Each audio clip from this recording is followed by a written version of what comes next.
¿Qué tal están? Emilio Betti fue una de las figuras más relevantes del siglo XX en el ámbito de la hermenéutica jurídica y de la teoría general de la interpretación. Nacido el 20 de agosto de 1890 en Camerino, Italia, y fallecido el 11 de agosto de 1968 en Roma, su obra se sitúa en la intersección entre filosofía del derecho, teoría de la comunicación y hermenéutica filosófica.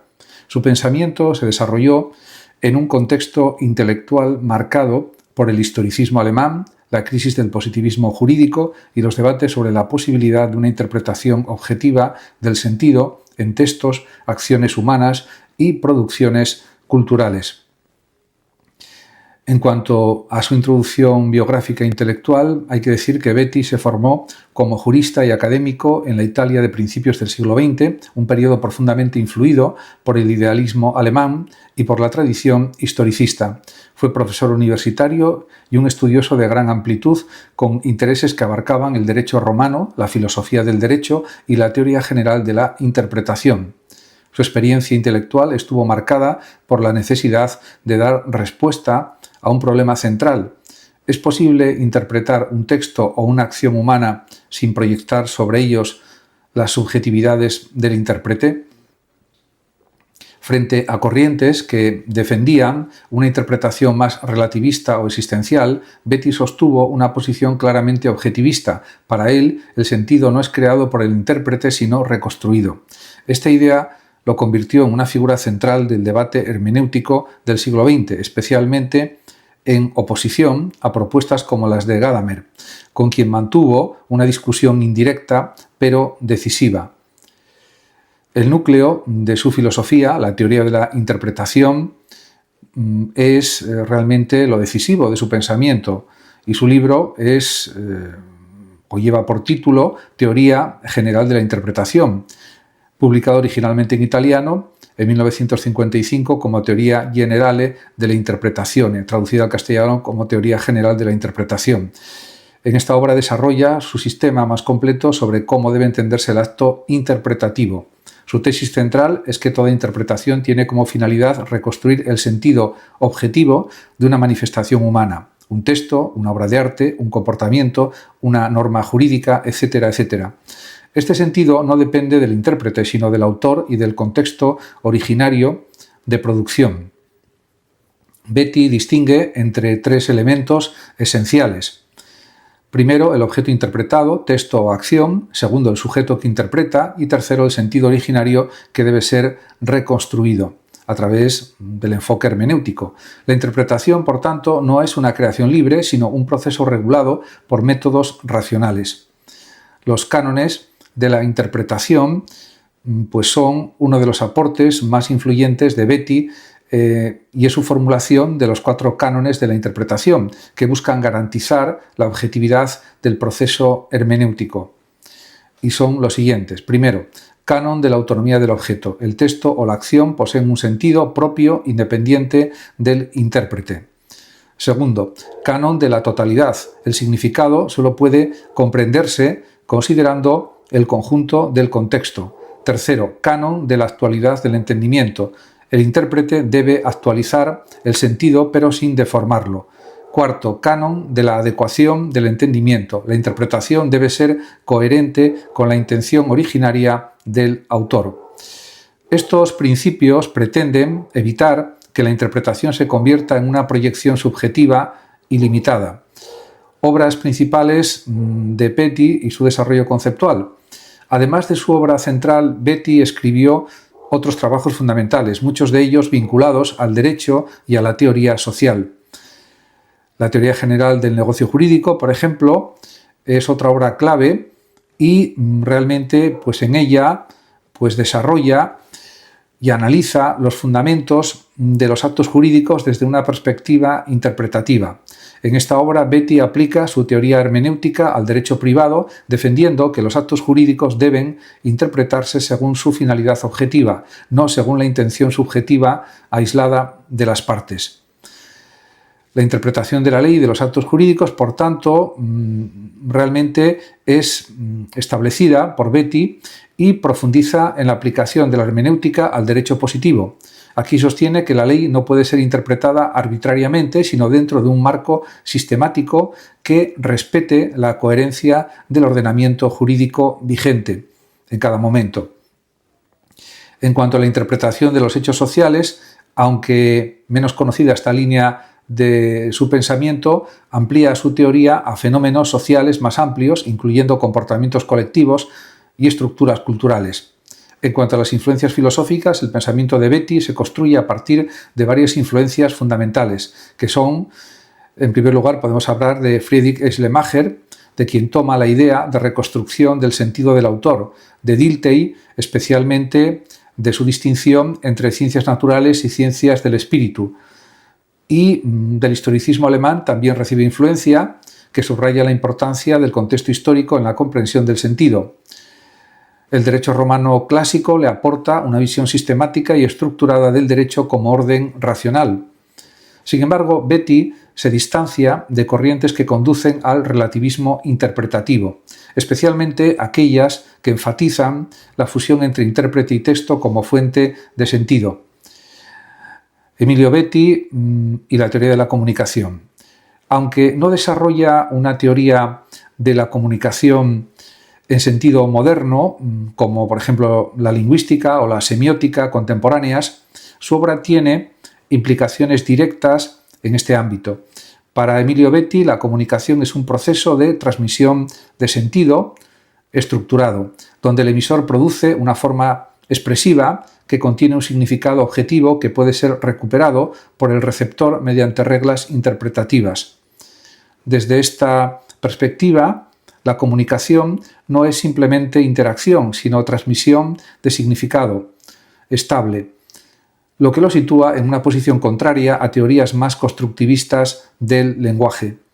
En cuanto a críticas positivas a su pensamiento, la obra de Betti ha recibido importantes reconocimientos.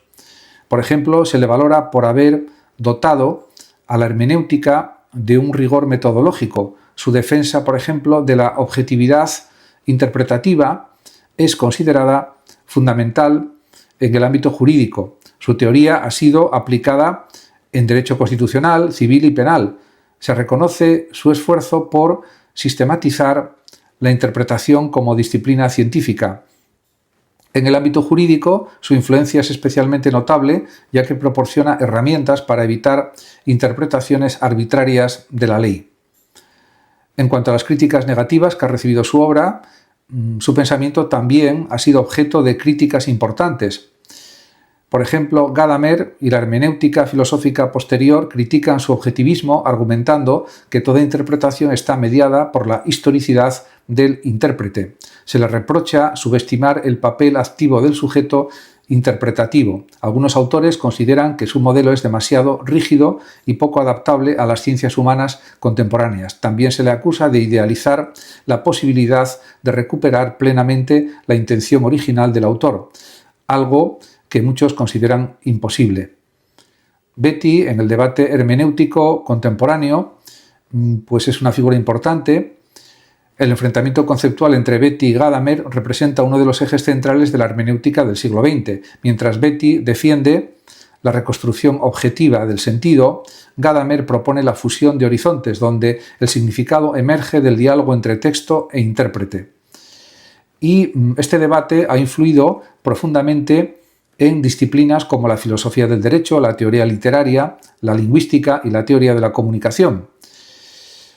A modo de conclusión provisional, se puede decir que la filosofía de Emilio Betti constituye un esfuerzo sistemático por garantizar la objetividad del proceso interpretativo en las ciencias humanas. Su propuesta busca evitar el relativismo extremo mediante reglas metodológicas claras que permitan reconstruir el sentido originario de las expresiones humanas. Aunque ha sido ampliamente discutido y criticado, su legado sigue siendo fundamental en la hermenéutica jurídica y en la teoría de la interpretación contemporánea. Su obra continúa siendo un punto de referencia obligado para comprender los límites entre objetividad y subjetividad en la comunicación humana, así como el papel del intérprete en la construcción del sentido. En definitiva, Betti representa una de las tentativas más ambiciosas del siglo XX por dotar a la interpretación de un estatuto científico riguroso en tensión permanente entre la fidelidad al origen del sentido y la inevitabilidad de la mediación interpretativa. La actividad de colaboración de Emilio Betti en revistas filosóficas, jurídicas y en la prensa escrita constituye una dimensión menos conocida de su obra, pero fundamental para entender cómo su teoría de la interpretación se fue consolidando, difundiendo y defendiendo en el debate intelectual europeo del siglo XX. Aunque su producción más influyente está en sus grandes tratados sistemáticos, estos textos breves, artículos académicos y colaboraciones en prensa funcionaron como un espacio de intervención directa en polémicas contemporáneas de su tiempo y como un laboratorio de ideas donde ajustó y precisó sus tesis. En primer lugar, hay que decir que la naturaleza de sus colaboraciones están,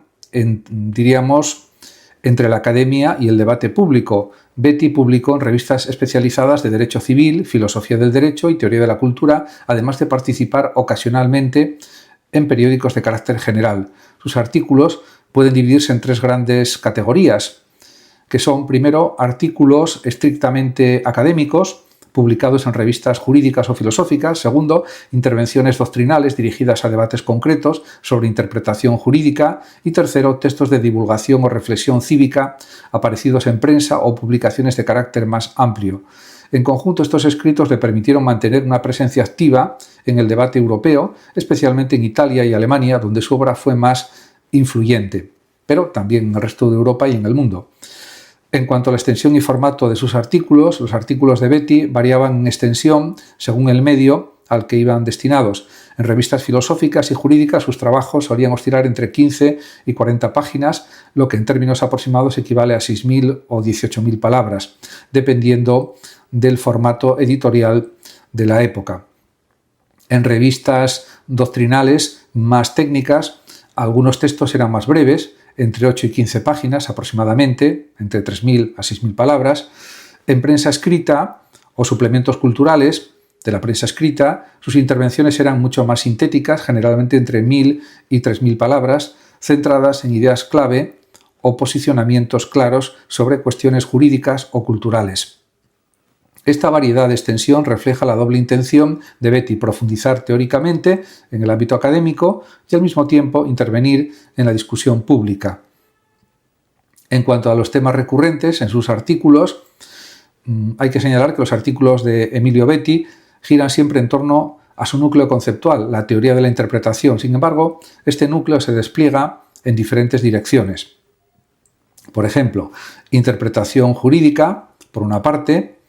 La mayor parte de sus artículos están dedicados a la interpretación de la ley y de los actos jurídicos. Aquí defiende que el derecho debe interpretarse de manera objetiva, evitando la subjetividad del juez o del intérprete. También critica al relativismo hermenéutico. En varios textos responde a corrientes que defendían una interpretación más libre o historicista del sentido, y Emilio Betti insiste en que la interpretación debe reconstruir el significado original del texto. En cuanto a la metodología de las ciencias del espíritu, en algunos artículos filosóficos amplía su teoría a las ciencias humanas en general, defendiendo la posibilidad de un conocimiento riguroso del sentido. En cuanto a los problemas de la objetividad, es otro tema recurrente en su defensa de la objetividad del sentido frente al subjetivismo interpretativo que consideraba una amenaza para la seguridad jurídica y también cultural. En cuanto a ejemplos representativos de títulos de artículos de Emilio Betti, aunque no existe una lista única cerrada de todos sus artículos, los estudios sobre su obra recogen títulos o formulaciones representativas de su producción que pueden traducirse y agruparse de la siguiente manera: sobre la interpretación de la ley en el derecho moderno, la objetividad del significado en las ciencias del espíritu, criterios para la interpretación del negocio jurídico, problemas actuales de la hermenéutica jurídica, la autonomía del objeto interpretado, interpretación y voluntad en el acto jurídico, Estos títulos reflejan el estilo de Emilio Betti, analítico, sistemático y centrado en problemas metodológicos más que en ensayos especulativos o literarios. En cuanto a la función doctrinal de sus artículos, hay que decir que los artículos de Betti no eran simples complementos de sus libros, sino piezas activas en la construcción de su sistema. En muchos casos desarrollaban argumentos que luego serían integrados en obras mayores, especialmente en su teoría general de la interpretación. Funcionaban como espacios de precisión conceptual donde aclaraba nociones ambiguas y también como instrumentos de respuesta crítica frente a otros autores. Y eran medios de aplicación práctica de su teoría a casos jurídicos concretos. Esta función dinámica explica por qué su obra no puede entenderse solo a partir de sus tratados sistemáticos. Además, también su participación en revistas filosóficas y jurídicas fue muy importante, porque Betti fue un colaborador habitual en este tipo de revistas académicas italianas y europeas de gran prestigio en su época, y estas publicaciones eran el principal vehículo de discusión entre juristas y filósofos del derecho. Su participación en estas revistas tuvo tres efectos principales. A. Consolidación de su autoridad intelectual. Publicar en revistas especializadas le permitió posicionarse como una figura central en el debate hermenéutico europeo. B. Difusión de su teoría fuera de Italia. Sus artículos fueron leídos y discutidos en Alemania y otros países europeos, ampliando la influencia de su pensamiento. Todo esto supuso un debate con corrientes rivales y en estos espacios se enfrentó indirectamente a corrientes interpretativas más subjetivistas o historicistas, lo que contribuyó a definir con mayor claridad su posición. Además, sus colaboraciones en prensa le dieron una dimensión cívica a su pensamiento, aunque menos frecuente. La participación de Betti en la prensa escrita revela una dimensión importante de su pensamiento, su preocupación por la función social del derecho y la interpretación. En estos artículos de prensa defendía la importancia de la seguridad jurídica, subrayaba el papel del derecho como garante del orden social y advertía sobre los riesgos de la interpretación arbitraria. Intentaba acercar debates complejos al público general. Y este tipo de intervención muestra que Betti no concebía la hermenéutica como un ejercicio puramente académico, sino como una cuestión con implicaciones sociales y políticas. En cuanto a la repercusión de sus artículos en el ámbito académico, la repercusión de sus artículos en las revistas filosóficas fue significativa, aunque más limitada que la de sus grandes obras. Entre sus principales impactos destacan, por ejemplo, la consolidación de su teoría como referencia en la hermenéutica jurídica, la influencia en debates sobre interpretación del derecho en Europa continental y la creación de un marco metodológico que sería discutido por generaciones posteriores. Muchas gracias a todos por su atención y hasta mi próximo vídeo. El que lo desee puede compartir este vídeo, darle like o suscribirse a mi canal de YouTube. Hasta siempre.